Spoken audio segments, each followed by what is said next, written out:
Hollywood sure is a tough business. 1 minute, you're in Shazam. The next, you're in Monster Hunter. But since Hollywood is such a tough business, I'm sure there are some actors who are saying, I wish I was in Monster Hunter.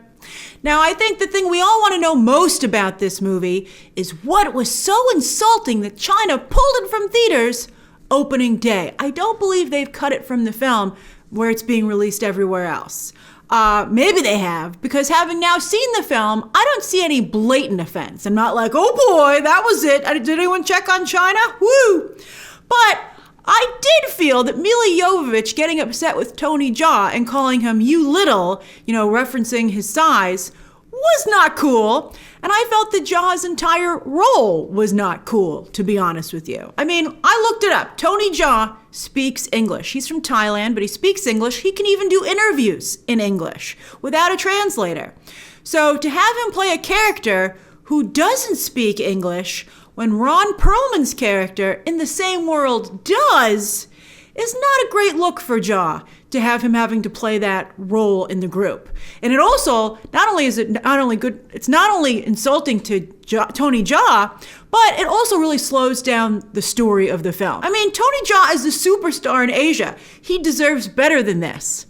I also think outsiders' societies deserve better than this. I was just talking about this the other day when I reviewed the latest episode of The Mandalorian. I think the depiction of outsider societies as primitive is something that Hollywood needs to change. The technology, cultures, and experiences might be different. Think about even old photographs. I mean, I think if you really take a good look at old photographs, or this new trend that Peter Jackson did of speeding up old footage, you can see that people of previous decades, or even, whenever I think we haven't been able to record anyone from previous centuries.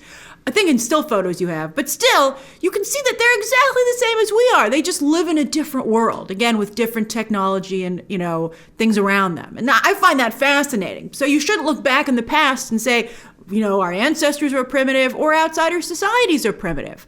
I think all of these things have personal dignity, which is, referencing Wonder Woman 1984, which is one of the things I like so much about depicting Steve Trevor as a man out of time. He very much retained his dignity. By the way, I just want to put it in here. There are some great, because some of you might be like, because when I talked about this in The Mandalorian, some of you thought, a small number of you, small but vocal, felt it was silly.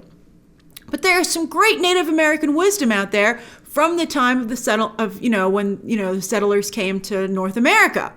One of my favorites is that a settler wanted something and asked the chief of the tribe he was dealing with why the chief couldn't just make his people do what the settler wanted. And the chief was like, because then they won't let me be chief anymore, duh. And I thought that was just fantastic. And I think it really speaks, again, to the personal dignity and I think, just being like everyone else, of not just the chief, but his people. I mean, there are commonalities that I didn't see depicted here, which I found frustrating. I mean, there's a scene where Milla Jovovich shares a Hershey Bar with Tony Jaa, and it feels like it's right out of classic Hollywood in a bad way. I mean, I'm like, why does he tear into the Hershey Bar like that and eat it like gets it all on his face and stuff like that? I mean, it's like, he didn't seem that hungry to me, and I don't know. I just didn't think it was good. Although I did wonder how much Hershey paid for that product placement. And also, to be fair, it did make me want a Hershey Bar.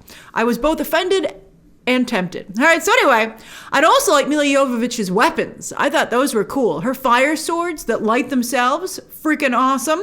And she had this crossbow/grappling hook wrist device that was not only cool, but I felt very effective. Sometimes she would fly through the air like Batman, and it made me not only like it here, but better understand Batman's use of a grappling hook. So I thought that was cool. If only the movie was as well designed as her weapons.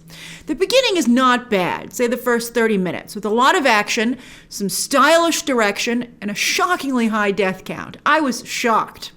It's also cool to see Jovovich as a woman commanding a military unit that admires and respects her. I thought that was nice.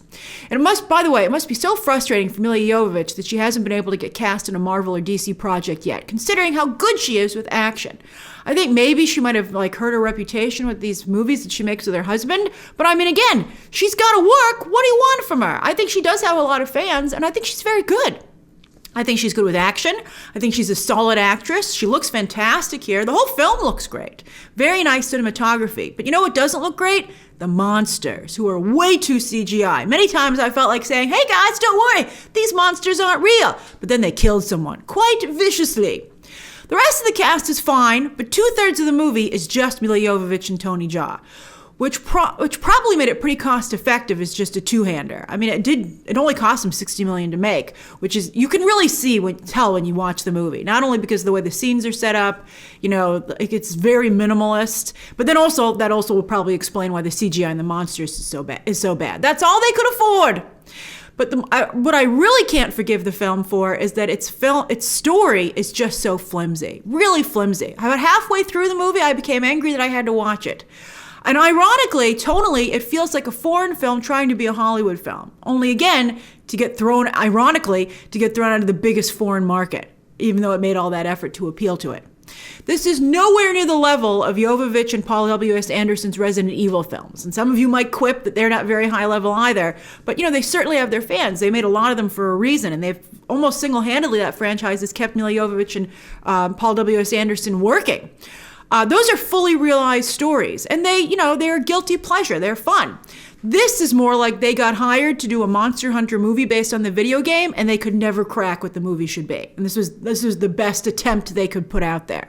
There's a strong tease at the end for a sequel, but really, there's nothing here. I don't see any reason to continue it. We'll see how it does at the box office, but I would the Rotten Tomatoes score, which I'll be contributing to momentarily, is higher than I would have suspected. So, I don't know, maybe some of you will enjoy it, but I thought it was just, there was just nothing here.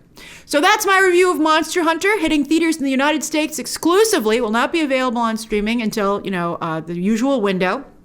But it's hitting U.S. theaters exclusively this Friday. So share your thoughts down below, subscribe today, and of course, as always, you can check out some more videos right now.